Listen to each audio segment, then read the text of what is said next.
Hi! As I'm sure you can tell, I'm often asked questions about myself and about my life. Like, oh hey Darby, you're so beautiful. How do you do you?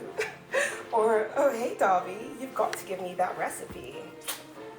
I guess today I'll give you that recipe. Someone once told me that they thought my life was like Disney, you know, like a fairy tale. And this isn't me humble bragging, because the thing about Disney is there was a lot of darkness in that story. But he took a difficult time in his life, his parents' deaths, and used it to create a whole new world for himself. And in doing so, he created a whole new world for others. So perhaps in that way, my life isn't like a Disney movie, but more like Disney the person. You know, without all the anti-Semitism. I'm going off on a tangent. What I mean is, I pride myself on turning some pretty difficult life circumstances into something beautiful. I gave myself a second chance at life by choosing to turn things around. And you can too. That's why I'm here now. I refuse to let anyone steal my joy. My mum is the strongest person I know. Like the first time my dad cheated on her, she didn't even lose her cool. She still had his meals prepared right on time with love. Even when he gave her a black eye, she still let him hit that. No pun intended. I mean, she told me that she forgave him because she loved him, which is pretty admirable if you ask me. I guess I do get some of that from her. You see, I think it's important to just keep going and to smile through the pain. You can choose to be happy. And I guess for me, it's kind of like fake it till you make it. And I will make it eventually. In fact, I think all these people who just love me and ask me for advice is confirmation that I've made it. Hi, Darby. Hi. How are you? Good. Beautiful morning. Good morning. Oh, thank you. See ya, hon. See? Dad did end up stealing Mom's joy, though, eventually. He literally beat it out of her. But he was always so apologetic afterwards.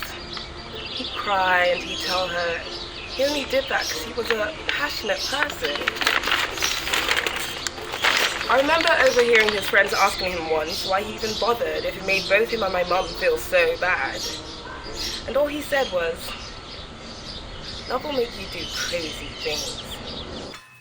He loved her so much that she had the power to affect him that deeply. And sometimes his friends would say, okay, but you know your children are going to follow your example, right? And he would say, well, that's why I don't have any boys. I have my beautiful little angel. So that's why I became.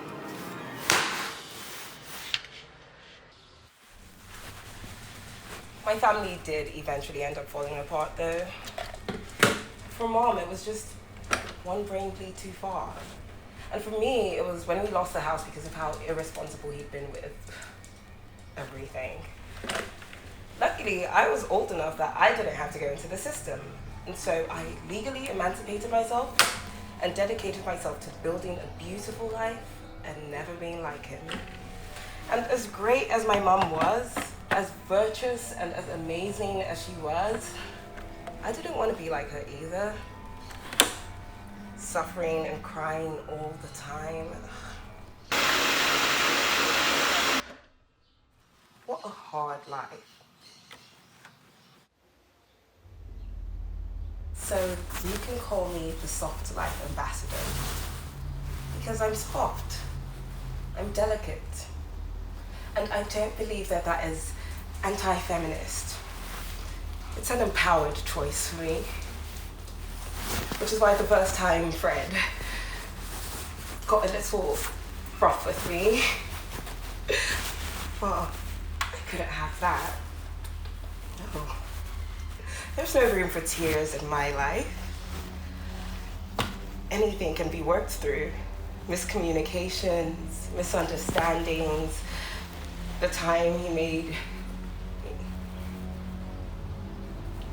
I choose to work through everything with my passion and my love. I love that man. Come to think of it, maybe I'm more like my parents than I thought. Oh, I was so busy telling you my life story, I forgot to give you my recipe. 1 second.